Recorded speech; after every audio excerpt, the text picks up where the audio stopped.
High, কেমন আছো সবাই? আবার আজকে তোমাদের সাথে একটা ব্লগ শেয়ার করব।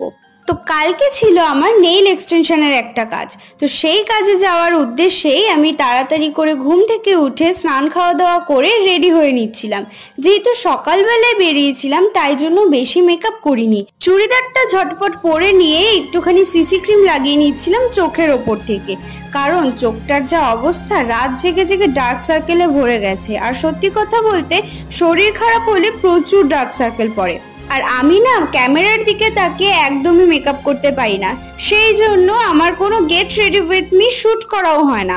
যাই হোক, ঝটপট আইলাইনার আর লিপস্টিকটা পরে পারফিউম মেখে রেডি হয়ে নিয়েছিলাম। যেই মুহূর্তেই বেরোবো সেই মুহূর্তে নেমেছিল প্রচুর বৃষ্টি। কোন রকমের ছাতা মাথায় দিয়ে বেরিয়ে অর্ধেক রাস্তায় গিয়ে দেখি বাড়ির সামনে প্রচুর জল জমেছে। যাই হোক, কাজে তো যেতেই হবে। আজকের মতো এতটুকুই। কি কাজ করলাম সেটা নেক্সট পার্টে দেখাবো। বাই।